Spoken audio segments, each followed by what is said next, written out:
Namo tassa bhagavato arahato sama sambuddhassa.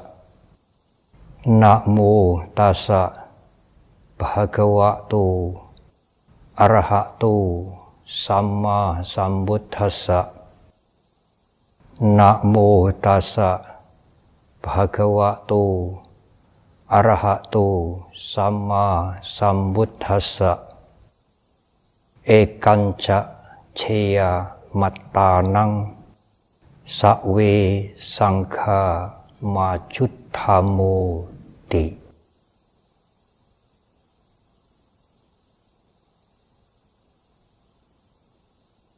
Para biku, para samanera, segenap attasilani pandita, ibu, bapak, saudara sekalian yang berbahagia. Hari ini tepat 44 tahun usia Sangga kita, Sangga Theravada Indonesia. Para biku, ibu, bapak, saudara-saudara, lebih dari 2600 tahun yang lalu, Guru Agung Buddha Gautama setelah membabarkan dhamma yang pertama, menerima 5 murid pertama beliau sebagai biku. Sejak itulah Sangga terbentuk di dunia ini di masa Guru Agung Buddha Gautama. Kemudian banyak sekali masyarakat yang ingin mengikuti jejak 5 biku pertama itu, meninggalkan keduniawian, menjadi biku, memasuki Sangga. Sangga menjadi besar dengan ribuan, bahkan puluhan ribu para biku. Guru Agung kita mendirikan lembaga Sangga atau institusi Sangga bukan semata-mata agar Guru Agung kita mendapatkan murid atau mendapatkan teman untuk menyiarkan, menyebarkan ajaran beliau. Tidak demikian. Lembaga Sangga yang didirikan oleh Guru Agung kita adalah memberikan kondisi menjadi lembaga bagi mereka yang melihat bahwa kehidupan keduniawian ini hanya memberikan kesenangan sepintas, sebentar, tidak lama, dan sesungguhnya penuh dengan persoalan, penderitaan. Mereka yang melihat bahaya dalam kehidupan ini kemudian melepaskan keduniawian menjadi biku. Untuk itulah Guru Agung kita mendirikan sangga. Guru Agung menjaga sangga, memberikan bimbingan kepada sangga dengan meletakkan dasar-dasar sangga dan menetapkan winaya. Oleh karena itulah tugas atau kewajiban moral, begitulah kalau boleh disebutkan sebagai kewajiban moral, yang utama atau pertama adalah bagi para biku ke dalam dirinya masing-masing, membersihkan kotoran batin, karena kotoran batin itulah sumber segala penderitaan. Para biku, ibu, bapak, dan saudara, Guru Agung kita memberikan bimbingan, menjagai para biku, menjaga sangga. Oleh karena tidak mudah menghadapi kotoran batin, tidak gampang berperang melawan kilesa. Mengapa demikian? Karena kilesa yang mengendap di dalam batin kita itu, yang sudah amat lama, yang menjadi upadana, menimbulkan ketagihan, akan mengganggu cita-cita atau tujuan seseorang untuk membebaskan dirinya dari penderitaan. Oleh karena para biku, ibu, bapak, dan saudara, pada waktu Guru Agung kita mentasbiskan biku-biku pertama, kalimat yang beliau gunakan itulah yang sebenarnya menjadi tujuan utama tiap-tiap orang yang melepaskan keduniawian menjadi biku. Guru Agung menggunakan kalimat ehi biku swagato dhammo cara brahmacariyang sama dukasa antakiriyayati. Kemarilah biku, Dhamma telah sempurna dibabarkan oleh Bhagawa. Tempuhlah kehidupan suci sama dukasa antakiriyayati untuk menyelesaikan penderitaan dengan sempurna. Para biku, ibu, bapak, dan saudara,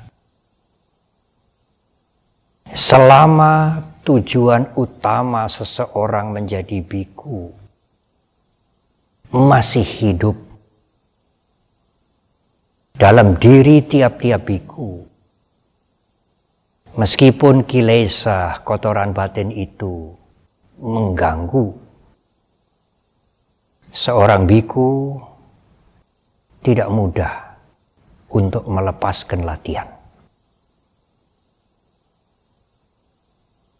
Kotoran batin atau kilesa itulah yang mengkoyak-koyak batin kita, yang sering membuat kehidupan kebikuan ini terasa sulit. Tetapi bukankah kotoran batin yang mengkoyak-koyak batin ini kalau tidak diatasi, kotoran batin dari dalam diri seseorang itu juga akan mengkoyak-koyak kehidupan sosial masyarakat. Oleh karena itulah, pada masa awal berdirinya Sangga Theravada Indonesia, para biku pendahulu sering mengingatkan, menggunakan kalimat sederhana. Tugas atau kewajiban para biku itu adalah pertama dan utama ke dalam, tetapi juga mempunyai tugas sosial keluar dengan memberikan bimbingan dhamma.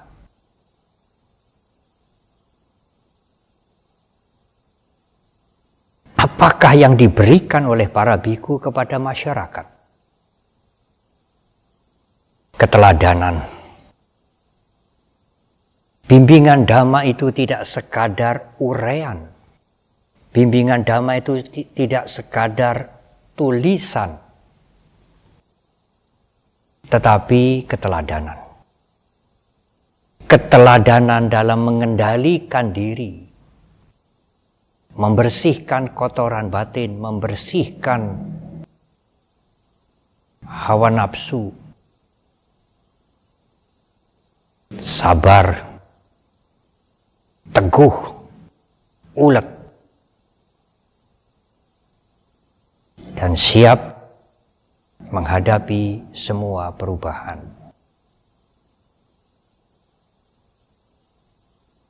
Kedua kewajiban moral ini ke dalam yang utama dan kepada masyarakat adalah dua hal yang tidak bisa dipisahkan.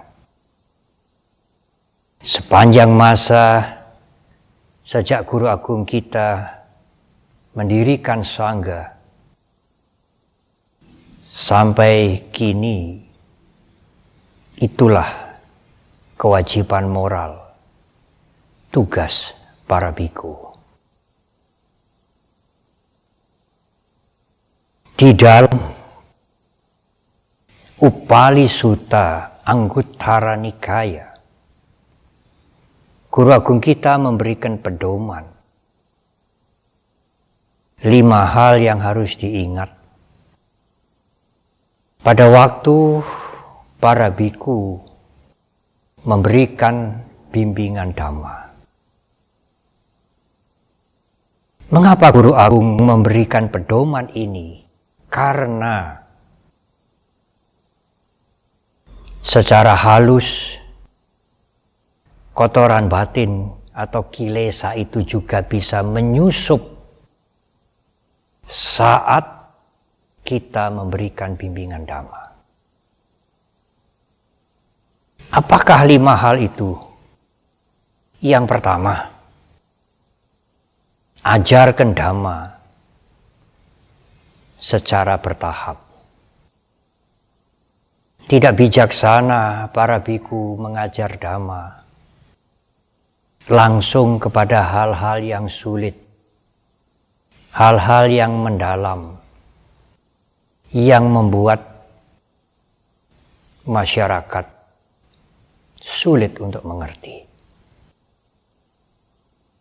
Yang kedua, berikan uraian, alasan yang cukup jelas dalam menguraikan atau membabarkan dhamma.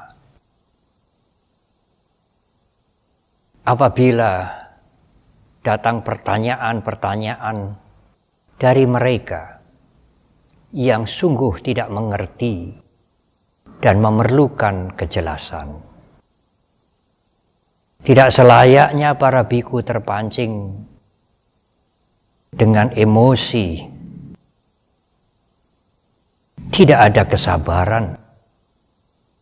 Karena itulah para biku harus banyak belajar supaya mampu menguraikan, tetapi juga mampu menjelaskan hal-hal yang masih diragukan oleh umat. Yang ketiga,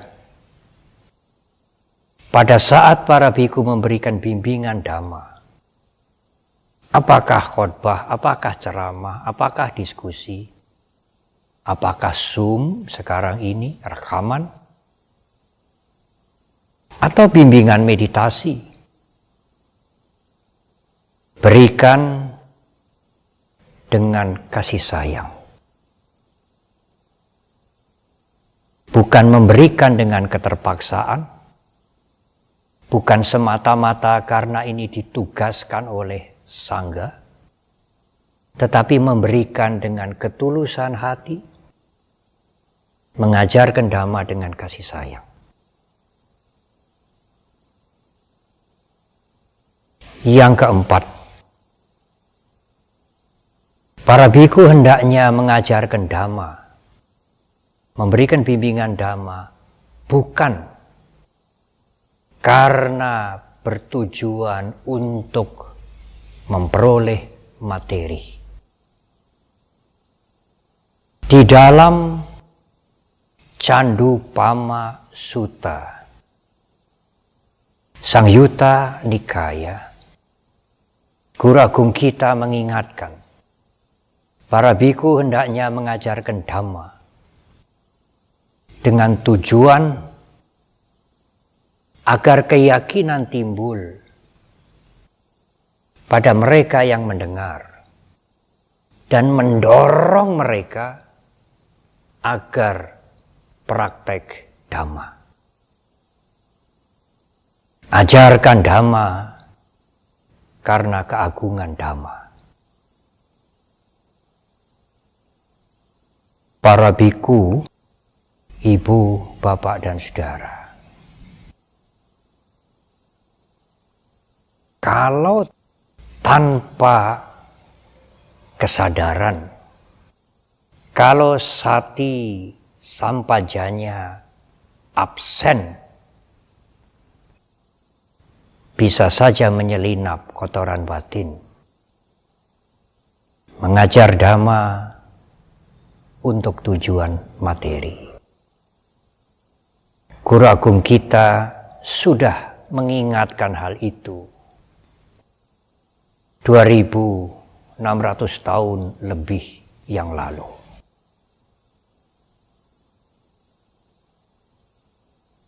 Yang kelima,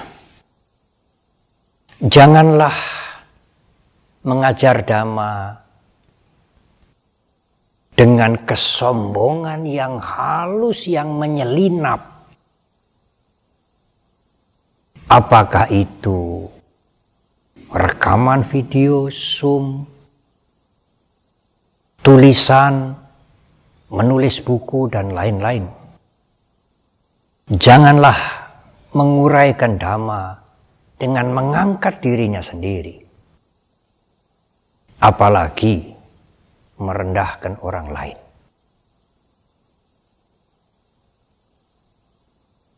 Para biku, ibu, bapak, dan saudara, inilah 5 hal di Udayi Sutta yang diberikan oleh Guru Agung kita untuk menjaga agar pada saat memberikan bimbingan, pada saat mengajar dhamma kepada masyarakat, kotoran batin tidak menyelinap, mencari tempat untuk muncul. Pertempuran besar yang harus dilakukan oleh para biku, para samanera, juga segenap umat Buddha. Pertempuran besar mengalahkan dirinya sendiri. Di Dhammapada disebutkan, apabila seseorang mampu mengalahkan 1000 musuh di medan perang 1000 kali dengan kalimat mengalahkan orang lain, itu bukan pemenang yang sebenarnya. Ekanca jaya mathanang sakwe sangga majutamuti. Kalau seseorang mampu mengalahkan dirinya sendiri, dialah pemenang yang utama. Apakah yang dimaksud dengan mengalahkan dirinya sendiri? Tidak lain mengalahkan kilesa, termasuk keinginan untuk lebih dari yang lain,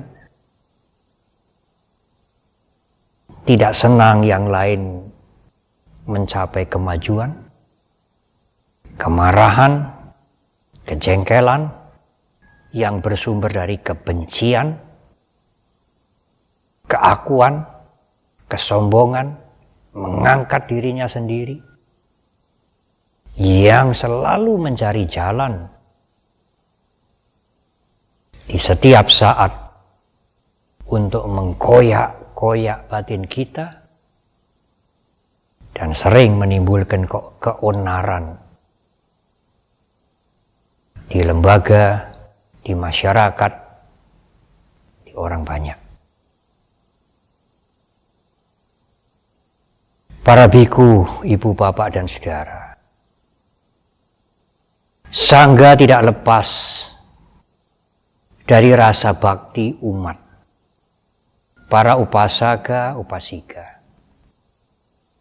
Sangga yang didirikan oleh guru agung kita itu, yang memberikan kondisi yang sesuai bagi mereka yang menginginkan kehidupan melepaskan keduniawian untuk berperang, menghancurkan, mengalahkan kotoran batin, dan memberikan contoh kepada masyarakat, ditunjang sepenuhnya oleh masyarakat, oleh upasaka, upasika. Ulang tahun Sangga bersamaan dengan masa Katina. Umat mempersembahkan kebutuhan utama para biku, antara lain jubah, makanan, tempat tinggal, obat-obatan, dan lain-lain.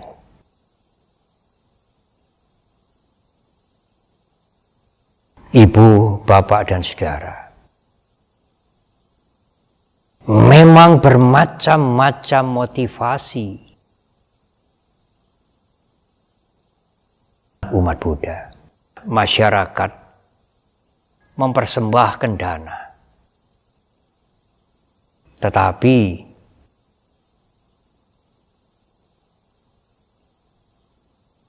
guru agung kita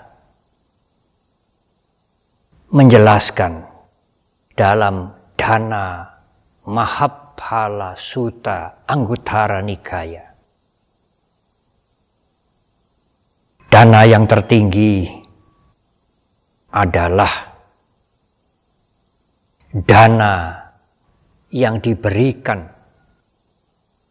untuk keindahan batin. Dalam bahasa Pali disebutkan citta langkara atau citta parikarang.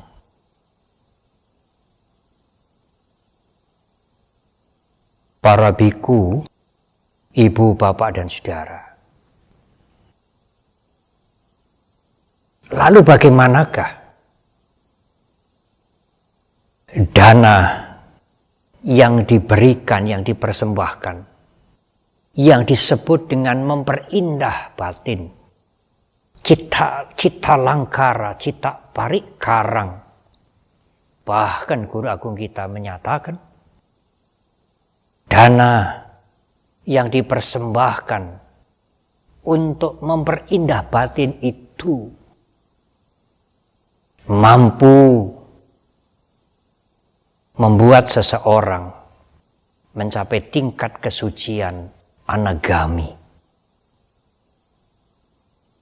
Alangkah indahnya para biku, ibu, bapak, dan saudara. Hanya dengan mempersembahkan dana, seseorang akan mencapai tingkat kesucian ketiga, anagami. Hampir arahat. Kalau ibu, bapak, dan saudara, dana yang dipersembahkan itu memang selain didapatkan dengan cara yang tidak melanggar dhamma, dhamma yang dipersembahkan itu dipersembahkan untuk tujuan yang baik, dan yang paling penting dipersiapkan, dipersembahkan dengan sati kesadaran. Mempersembahkan dana dengan sati, dengan sampajanya itulah yang membuat seseorang karena kekuatan dana itu memperindah batinnya hingga mencapai anagami. Para biku, termasuk tentu para samanera atau silani, para pandita, ibu, bapak, dan saudara, agak sulit mungkin memahami hal ini. Tetapi, cobalah perhatikan. Pada saat seseorang mempersembahkan dana yang didapatkan dengan cara yang sesuai dengan dhamma, untuk tujuan yang baik, pada saat dia mempersembahkan dana itu dengan sungguh-sungguh, dengan sati, dengan pengertian yang benar, pada saat itu dia mempunyai sila yang baik. Pada saat seseorang mempersembahkan dana dengan kesadaran, dengan ketulusan hati, dengan sati, dengan sampajanya, pada saat itu dia tidak melakukan pelanggaran sila. Dia tidak membunuh, dia tidak menyakiti. Pada saat dia mempersembahkan dana itu, dia tidak mencuri. Dia tidak melakukan perbuatan asusila. Dia tidak menipu. Dan dia juga tidak mabuk. Sehingga pada saat dia mempersembahkan dana, dia mempunyai sila yang baik.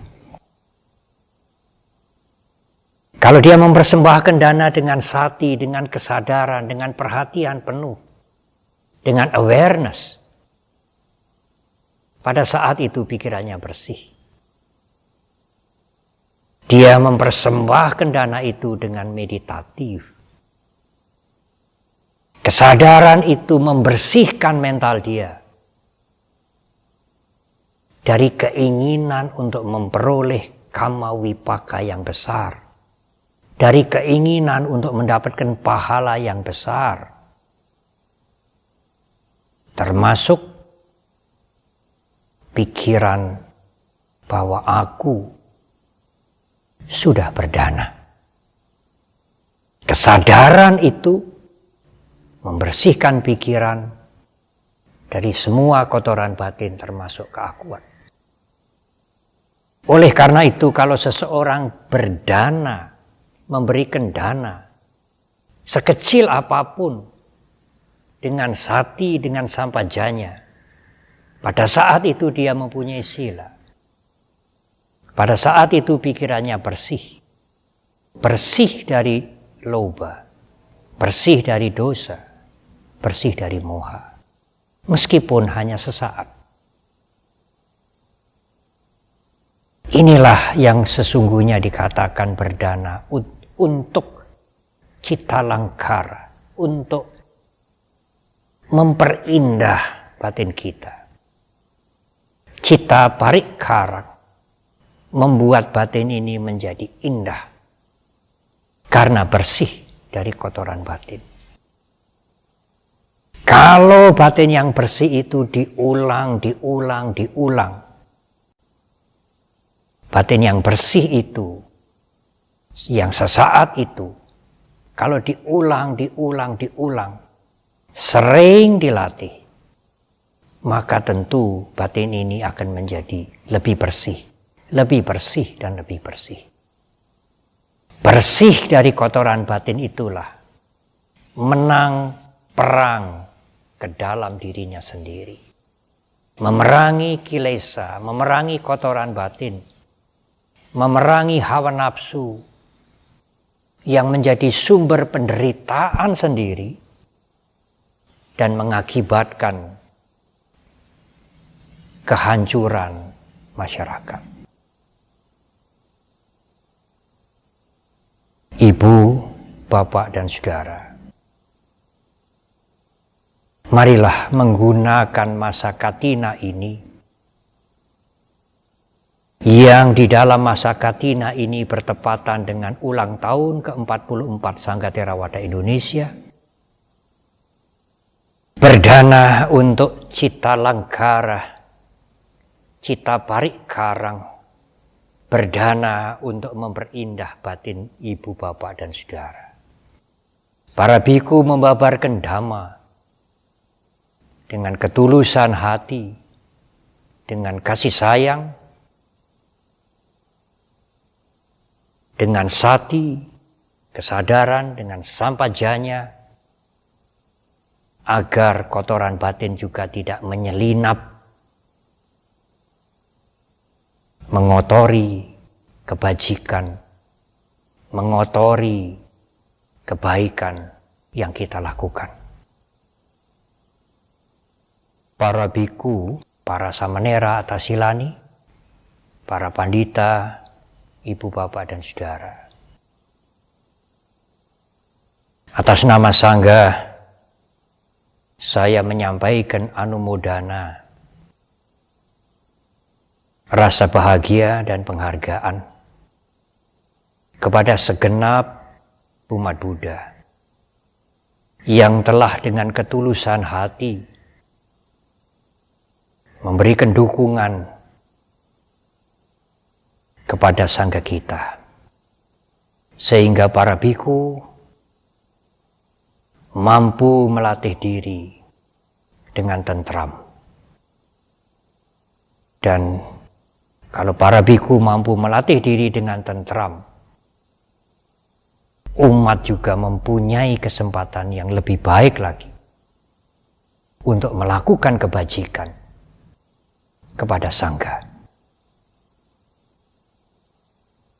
Dirgahayu Sangga Theravada Indonesia. Semoga Sangga mampu tetap menjadi lembaga sesuai dengan tujuan mulia yang diberikan oleh Guru Agung kita, Sama Dukasa Antakiriyayati, menyelesaikan penderitaan dengan sempurna, mengabdi kepada semua orang, tentu kepada bangsa dan negara ini, untuk keluhuran semua orang. Semoga semua makhluk berbahagia.